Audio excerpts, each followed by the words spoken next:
This is my May reading wrap up. Hello everyone, Mariah here and welcome back to my channel. I honestly don't know about anyone else, but I can't believe it is now June and we are halfway through the year. Like, I am literally going to be waking up tomorrow and it's going to be Christmas Day. This video is going to be probably one of my shorter reading wrap-ups compared to normal because I did only read a couple of books this month, but we still have my Illumicrate subscription box to open and then we can get into talking about my books that I read in a completely spoiler-free way. So get comfy, get cozy, and let's have a bookish catch up. As always, we are going to start off with our subscription box because honestly, I can't cope letting it sit there and all the goodies are inside. So May's theme is ancient artifacts. As always, fob that off. Oh my gosh, is this a mug? I have a feeling this is a mug purely just because it's in the shape of a square, but it could be anything. Okay, so I was very wrong. It is not a mug. It's a plant pot. This is so cool. I absolutely love the designs that have been put onto this pot. I am going to be honest, I'm not good at keeping plants alive, but maybe I can find a fake one to go in there. I do love my plants, but I don't really get a lot of natural sunlight in this room, so they probably will struggle to grow. I am going to put this somewhere and I will get Ash to grab me a plant. However, I'm going to pop it back in the box for now because I will break it. Bit of ASMR for you. Oh my.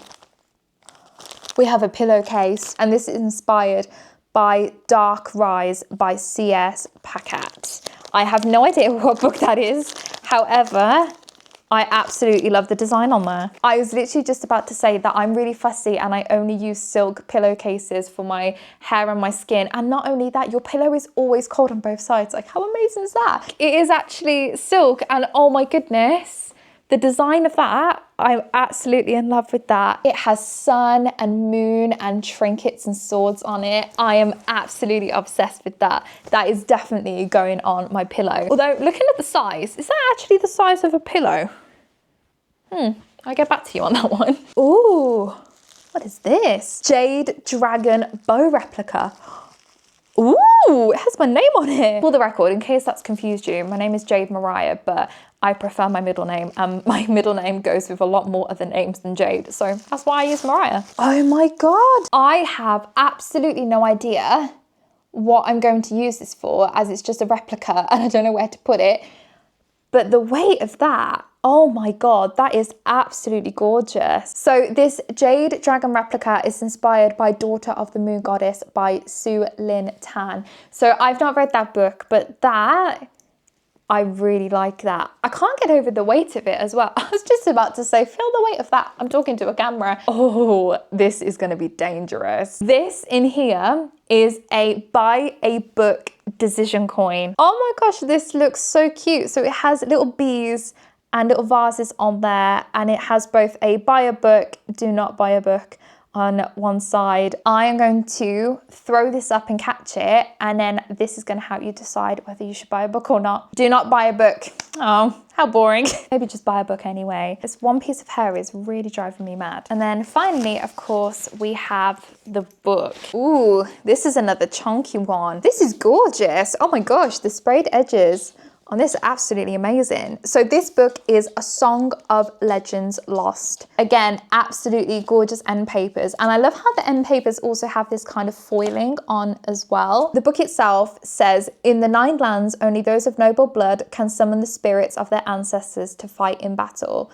But when Temi, a commoner from the slums, accidentally invokes a powerful spirit, she finds it could hold the key to ending a centuries-long war. But not everything that can be invoked is an ancestor, and some of the spirits that can be drawn from the ancestral realm are more dangerous than anyone can imagine. So on the back it also says, Mazito, spirit of my fathers, hear me. Mazito, spirit of my mothers, hear me. Mazito, lord of the eagle, master of the bone tree, hear me now and come. This seems like a very ominous read, but I will admit I absolutely love anything to do with kind of spirits, and I really like kind of the vibes I'm getting from this book. So yeah, I think this is going to be a really interesting read. If you have read this book, please let me know, because I would absolutely love to hear your thoughts and feelings. Yeah, absolutely stunning design. Really happy once again with this box. Fortunately, this book does not fit on my shelf because it is a little bit too big, but I am going to rearrange these last 2 books at the end here, so then that will give this enough space to fit. So I read 2 books in the month of May, so I have slowed down a little bit, but I'll pick back up when I get into the swing of things and find some books that I'm really diving into again. So the first book that I finished in the month of May was Baby Dragon Bakery by A.T. Qureshi. And I just want to say a huge thank you to Avon Books UK for allowing me to receive the ARC of this, and to NetGalley as well for approving that request, because I absolutely adore these books. If you are looking for a book that is super cozy, full of yearning, and also about friends to lovers, then I would definitely recommend this book. So you may not have heard of the Baby Dragon Bakery, but you may have heard of the Baby Dragon Cafe. I absolutely adored this book. I read it last year. I was also very grateful to receive the ARC of that one as well, and I just knew that I was going to absolutely love all of these books. So you can actually read them as standalones, but they're all set in the same world and follow the same group of people. So the Baby Dragon Cafe is about Saphira and Aiden. Saphira owns the Baby Dragon Cafe. Aiden is a landscape gardener, has his own business, but the two kind of end up working together because of Aiden's baby dragon. He kind of asks Saphira to help him train up his baby dragon because she's so knowledgeable with them, and the two kind of end up going from having like a business deal to ending up getting into a relationship with one another. Super wholesome story. It also very much reminded me of myself and my other half, because he's a landscape gardener. I've always wanted to work in a cafe, and I just found myself feeling like I could relate to the two characters so much as we were reading. Yeah, really funny. And then this one, book 2, follows the story of Saphira's best friend, Lavinia, and it also follows her love interest Theo, who is also Saphira's friend as well. They all know each other. So yeah, it's a really wholesome friends to lovers book, which personally, I love friends to lovers tropes. I think it's a really wholesome trope. The amount of yearning in this book is unreal. The slow burn was there, but the connections were there. The writing is just so good and so relatable. I just absolutely love these books. The story itself is following Lavinia and Theo, and the two of them are best friends, and they've been hanging out since they were really, really young, and you kind of get to know their story about them growing up as well and what they were like as kids. And I just found it a really wholesome read. But some problematic things come up in their lives and they don't really know how to handle those situations. Other relationships and interests start coming in and getting in the way, and it's about following them and seeing what they decide to do with all of those issues. I did love the Baby Dragon Cafe more, purely just because I think I found it a little bit more relatable, and I just loved that it was kind of like the introduction to everything. What I love most about these books as well is the cultural representations. There are just so many elements to cultures in there that I absolutely love, and I just think she does everything so well. I also love how, even though it's set in a fantasy world, essentially with dragons and all these creatures, it's still very much relatable with the problems that you experience as adults, especially when it comes to friendships and relationships. I absolutely love how relatable some of the situations are in this book, in terms of like not knowing what to do with yourself and with your life and being happy and all these different things, and just seeing the characters kind of help each other out in those difficult situations, I just thought was really, really wholesome. Definitely recommend if you're looking for a cozy friends to lovers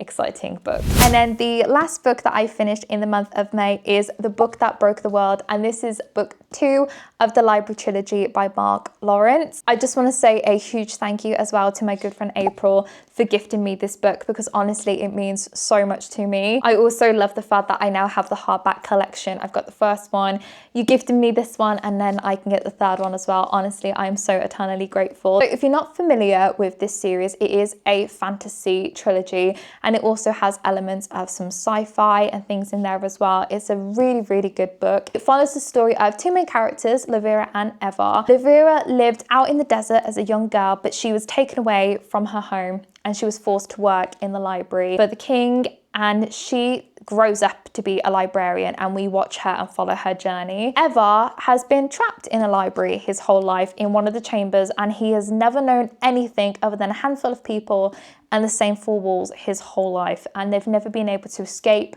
or see the outside world. They don't know anything about the outside world. The only thing they've ever had is this machine that allows them to take a book in there, and you basically get to experience the book as if you're experiencing the events in real life. It's called The Mechanism, and it's essentially their only way of escaping their day-to-day reality.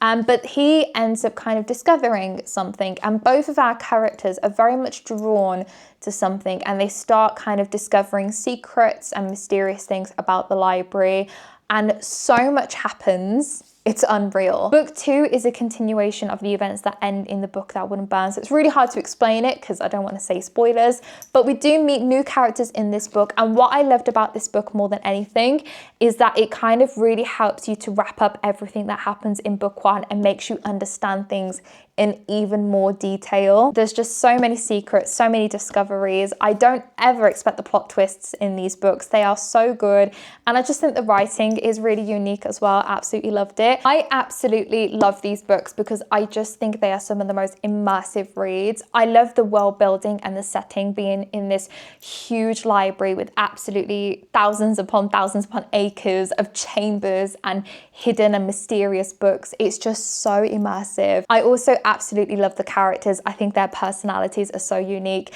There's so much humor in there, but there's also a lot of empowerment in there. I just think they are a great bunch of characters. I did find this one a little bit more complex compared to the first one. I did kind of find myself reading things several times because I couldn't quite understand exactly what was going on. I gave the first book 6 stars. Honestly, I recommend it to everybody. I love it so much. I think because it's the first book and it kind of introduces you to the world and builds it all up, and the characters and the development and watching them kind of grow up and come together. I really enjoyed it for that reason. Really enjoyed this one as well, like I said, but I did think it slowed down a little bit compared to the first one, but still a great book, still definitely recommend. But yeah, I cannot wait to dive into book 3. And that is everything that I did in the month of May. Thank you so much for watching. As always, I do really appreciate your support. And I just want to say a huge thank you because we have also hit 100 subscribers. I'm so eternally grateful